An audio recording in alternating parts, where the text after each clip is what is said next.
युद्धाचा आणि केळी दर न सुधारण्याचा काय संबंध आहे? त्यावेळेला कोणासोबत भेदभाव न होता गधेघोडे सगळे एका भावामध्ये जायचे. अव्वल दर्जाची, मध्यम दर्जाची, कमी दर्जाची सगळ्यांना सेमच रेट मिळायचा.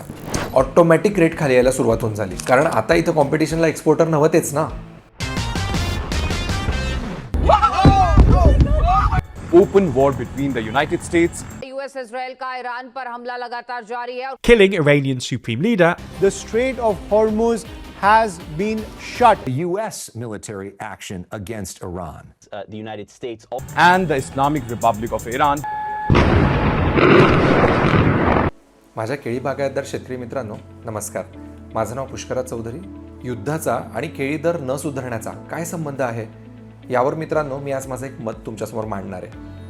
याच्यासाठी ना आपल्याला थोडंसं हिस्ट्रीमध्ये जावं लागेल, एक भूतकाळामध्ये जावं लागेल.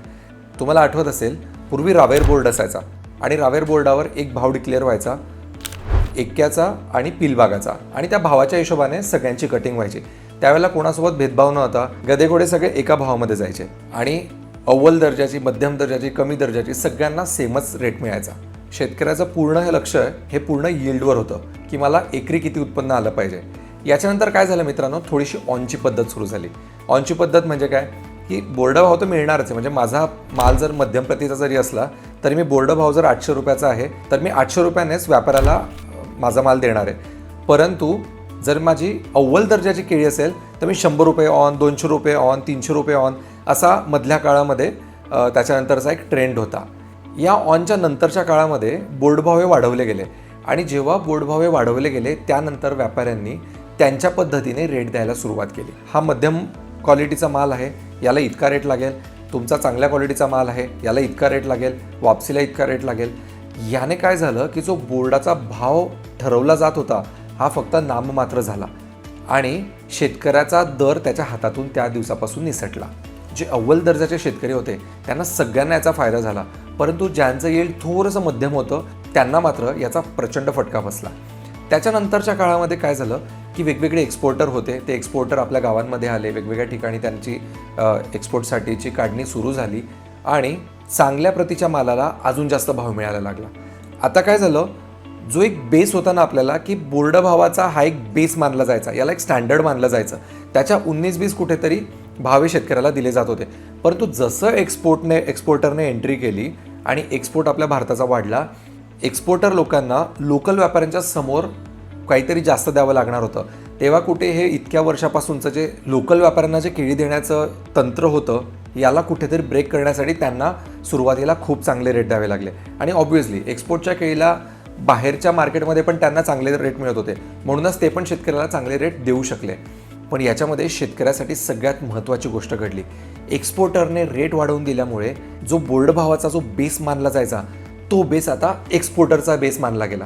जेव्हा एक्सपोर्टरने 2300 रुपयाचा रेट दिला त्यावेळेला लोकल व्यापाऱ्यांना काही करून कॉम्पिटिशनमध्ये टिकण्यासाठी ॲटलिस्ट 2000चा रेट द्यावा लागला. याच्यामध्ये काय झालं, लोकल व्यापारी आणि एक्सपोर्टर यांच्यामध्ये तारतम्य बसायला सुरुवात झाली की एक्सपोर्टचा भाव जर 2500 असेल तर लोकलचा भाव हा 2200-2300 राहणार. त्याच्यामुळे ओव्हरऑल केळीचं मार्केट गेल्या 4 ते 5 वर्षापासून चांगलं राहिलं. आपण सगळ्यांनी खूप छान पैसे कमवले. मला असं वाटतं हाच एक बेस आहे, जो बेस हल्ल्यामुळे आज आपल्या केळीचे दर डाऊन झाले. कसं ते सांगतो. युद्धामुळे काय झालं की अचानक एक्सपोर्ट थांबला, एक्सपोर्टला जाणारे कंटेनर थांबले. त्याच्यामुळे जो बेस होता ना आपला, ज्याच्या हिशोबाने लोकल व्यापारी कटिंग करत होते, तो बेसच नाहीसा झाला. त्याच्यामुळे ती यंत्रणाच पूर्ण बिघडली आणि व्यापाऱ्यांना बेस नसल्यामुळे ऑटोमॅटिक रेट खाली यायला सुरुवात होऊन झाली, कारण आता इथं कॉम्पिटिशनला एक्सपोर्टर नव्हतेच ना.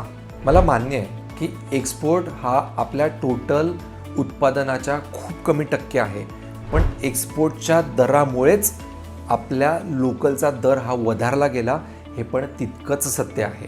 मित्रांनो, आज पण बदाम फल्लीचा आंबा जो दरवर्षी 60 ते 70 रुपये किलो असतो, हा आंबा आज पण मार्केटमध्ये 120-140 रुपये किलोने आपण आज मार्केटमध्ये घेत आहोत. पण आंबा इतका महाग असूनसुद्धा आपलं जे अतिशय स्वस्त आणि सुंदर असं फळ आहे केळी, त्याचा खप ऑटोमॅटिक वाढायला हवा होता. मान्य आहे की जर आंब्याचा रेट जर खाली असला तर साहजिक आहे की केळीचे रेट तुम्ही कमी झाले, त्या बाबतीत आपल्याला काही एक दुमत नाही. पण आंब्याचा जर दर हा हाय लेवलला आहे तर त्या हिशोबाने माझ्या केळीचा दर हा चांगलाच मिळायला पाहिजे होता. कारण ऑटोमॅटिकली आंबा महागे म्हटल्यावर फळ कुठलं विकलं जाणार, तर ते केळीच विकलं जाणार. कारण सगळ्यात स्वस्त आणि मस्त फळ जर आपण बघितलं तर ते आज केळीचंच आहे. परंतु आज शेतकऱ्याला जरी 4 रुपये 5 रुपये 7 रुपयापर्यंत किलोचे रेट मिळत असले तरी आज मार्केटमध्ये मी एक एंड कन्झ्युमर म्हणून मी मार्केटमधून आज पण 60 रुपये डझनने केळी आणतो आहे. तर मित्रांनो, आपल्याला जर कुठे खरंच काम करायची गरज असेल तर हा जो मधला पट्टा आहे की शेतकऱ्याने तयार केलेला माल आणि विक्रीला आलेला माल याच्यामधला जो तफावत आहे ना, या तफावतीवर आपण खरं काम करायला पाहिजे. कारण अशा परिस्थितीमध्ये केळीला भाव असले पाहिजे. कारण जर बाकीची फळं महाग आहे तर केळीचा उठाव हा पाहिजे होता. पण खंत एकाच गोष्टीची आहे, माझ्या अनेक शेतकरी मित्रांचा मुहूर्त आता चालू होणार आहे आणि मुहूर्ताच्याच वेळेला जर भाव कमी असले तर त्याचं पूर्ण मनाचं खच्चीकरण होऊन जाणार आहे. पण परिस्थिती आपल्या हातात नाही आहे. म्हणून ईश्वरचरणी एकच प्रार्थना आहे की लवकरात लवकर हे युद्ध थांबू देत, माझ्या केळीचे दर वधारू देत आणि नोव्हेंबरपासून जे ग्रहण लागलं आहे केळीच्या रेटला ते ग्रहण एकदाचं देवा संपू दे. कारण जर हे असंच चालू राहिलं अजून 2-3 महिने तर माझ्या शेतकरी राजाच्या खिशात काहीही उरणार नाही. वर्षभर केलेली मेहनत त्याची मातीत जाणार आहे. त्यामुळे आपण सगळे मिळून प्रार्थना करूया की युद्ध लवकरात लवकर संपू देत आणि माझ्या केळीचे रेट पुन्हा एकदा आकाशाला भिडू देत. ही माहिती जर तुम्हाला अभ्यासपूर्ण वाटली असेल तर चॅनलला नक्की सबस्क्राईब करा आणि फेसबुकला असाल तर नक्की लाईक करा. लवकरच भेटूया पुढच्या सत्रामध्ये. Thank you so much.